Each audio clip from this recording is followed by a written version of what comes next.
Los componentes pasivos en electrónica son un conjunto de componentes que no transportan energía de una parte a otra del circuito. Se limitan solamente a hacer algún tipo de transformación sencilla de la energía o bien a detectar alguna forma también de energía.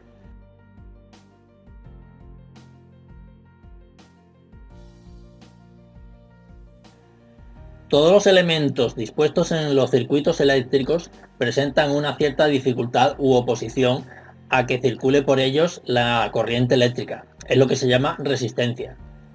Una resistencia electrónica, y aquí vemos algunas reales en las fotos, es un elemento creado especialmente para presentar una oposición determinada al paso de la corriente eléctrica y cumple de forma exacta la ley de Ohm. El símbolo de la resistencia puede ser como el que se ve en las figuras, o bien una línea en diente de sierra o un rectángulo. Las resistencias se fabrican arrollando un material que tiene una determinada resistencia, por ejemplo un metal especial o carbón, sobre una base cerámica, y luego se recubre todo el conjunto con una pintura aislante y se le coloca el valor por medio de unas bandas de colores. Las bandas de colores se pueden calcular a partir de esta tabla que se está viendo aquí. Pueden ser de 4 o de 5 bandas normalmente. La explicación del cálculo se puede ver en otro vídeo. El valor de las resistencias se mide en ohmios.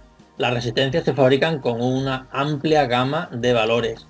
Hay resistencias con algunos ohmios, algunos miles de ohmios, y entonces se usa el multiplicador kiloohmios y también incluso millones de ohmios, y se emplea el multiplicador megaohmios. Por comodidad, a estos valores se les abrevia y se les dice resistencias de determinados K o determinados megas. Aparte de las resistencias convencionales, existen también algunas resistencias especiales. La resistencia variable con la luz, o en inglés LDR, es una resistencia cuyo valor en ohmios varía según la cantidad de luz que incide sobre ella.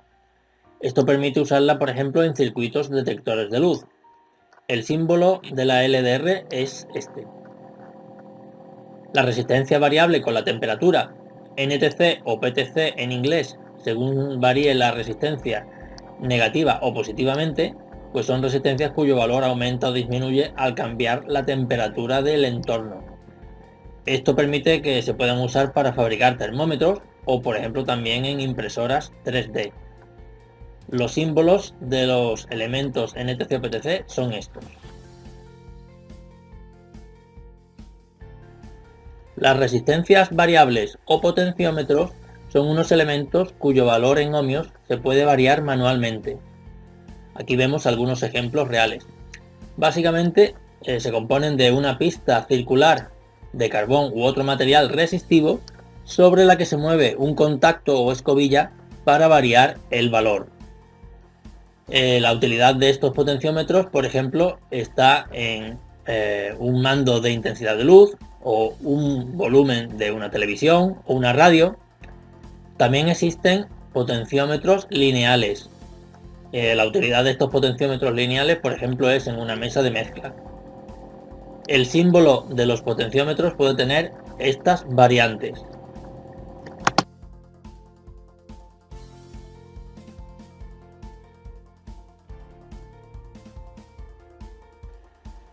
Un condensador es un dispositivo que almacena carga eléctrica, como una batería, pero mucha menos cantidad.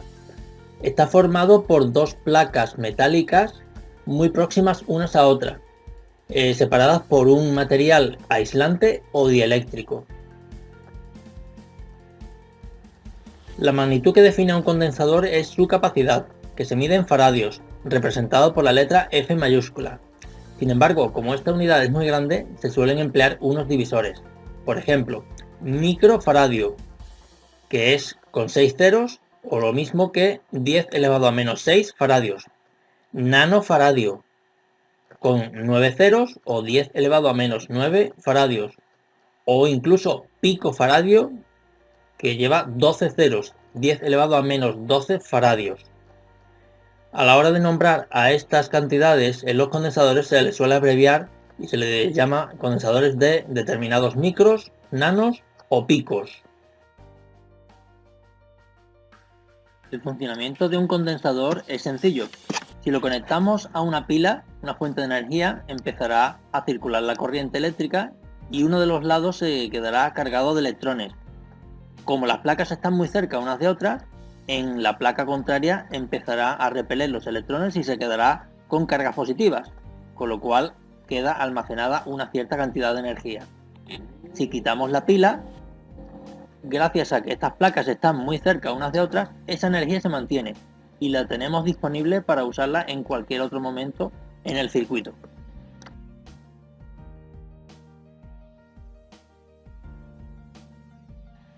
Los condensadores se fabrican de varios materiales y los hay de variadas formas y tamaños. Aquí en la foto podemos ver algunos de ellos.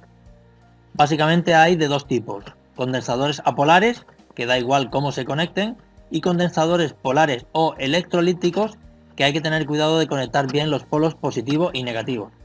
Aquí vemos los símbolos de todos ellos.